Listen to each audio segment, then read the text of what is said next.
Greater Bengaluru ತಯಾರಿ ಹೇಗಿದೆ? Greater Bengaluru ವಿಧೇಯಕಕ್ಕೆ ರಾಜ್ಯಪಾಲರಿಂದ ಅನುಮೋದನೆ ಸಿಗುತ್ತಿದ್ದಂತೆ ಪಾಲಿಕೆ ವಿಭಜನೆಗೆ ಸರ್ಕಾರ ಮುಂದಾಗಿದೆ. ಗ್ರೇಟರ್ ಬೆಂಗಳೂರು ವ್ಯಾಪ್ತಿಯಲ್ಲಿ 3 ಪಾಲಿಕೆ ಮಾಡಲು ಸರ್ಕಾರ ತಯಾರಿ ನಡೆಸಿದೆ. 1.5 ಕೋಟಿ ಜನಸಂಖ್ಯೆಯ ಬೆಂಗಳೂರು ನಗರವನ್ನು 3 ಭಾಗಗಳಾಗಿ ವಿಭಜನೆ ಮಾಡಲಾಗುತ್ತಿದೆ. 50 ಲಕ್ಷ ಜನಸಂಖ್ಯೆಗೊಂದರಂತೆ ಪಾಲಿಕೆ ನಿರ್ಮಾಣ ಮಾಡಲು ಸರ್ಕಾರ ನಿರ್ಧರಿಸಿದೆ.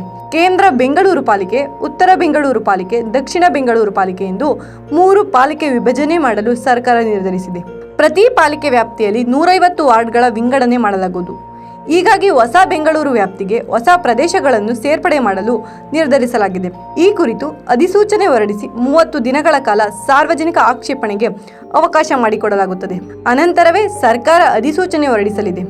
ಬಿಬಿಎಂಪಿ ಹಾಗೂ ಗ್ರೇಟರ್ ಬೆಂಗಳೂರು ವ್ಯಾಪ್ತಿಗೆ ಬರುವ ಎಲ್ಲ ಗ್ರಾಮ ಪಂಚಾಯಿತಿಗಳು ಅಸ್ತಿತ್ವ ಕಳೆದುಕೊಳ್ಳಲಿವೆ. ಹೊಸ ಪಾಲಿಕೆ ಅಸ್ತಿತ್ವಕ್ಕೆ ಬರುವವರೆಗೂ ರಾಜ್ಯ ಸರ್ಕಾರ ಎಲ್ಲ ಹೊಣೆಗಾರಿಕೆ ನಿರ್ವಹಣೆ ಮಾಡಲಿದೆ. ಗ್ರೇಟರ್ ಬೆಂಗಳೂರು ವ್ಯಾಪ್ತಿಗೆ ಬರುವ ಪ್ರದೇಶಗಳು: ಎಲೆಕ್ಟ್ರಾನಿಕ್ ಸಿಟಿ, ಅತ್ತಿಬೆಲೆ, ಜಿಗಣಿ ಕೈಗಾರಿಕೆ ಪ್ರದೇಶ, ಬೊಮ್ಮಸಂದ್ರ, ಬಾಗಲೂರು, ರಾಜಾನುಕುಂಟೆ, ಹೇಸರಘಟ್ಟ, ದಾಸನಪುರ, ಮಾಕಳಿ, ತಾವರೆಕೆರೆ, ಕುಂಬಳಗೂಡು, ಕಗ್ಗಲಿಪುರ, ಹಾರೋಹಳ್ಳಿ ಸೇರುತ್ತವೆ. ಹೀಗೆ ಬಿಬಿಎಂಪಿಯನ್ನು 3 ವಿಭಾಗಗಳಾಗಿ ವಿಂಗಡಿಸಲು ಸರ್ಕಾರ ಮುಂದಾಗಿದೆ.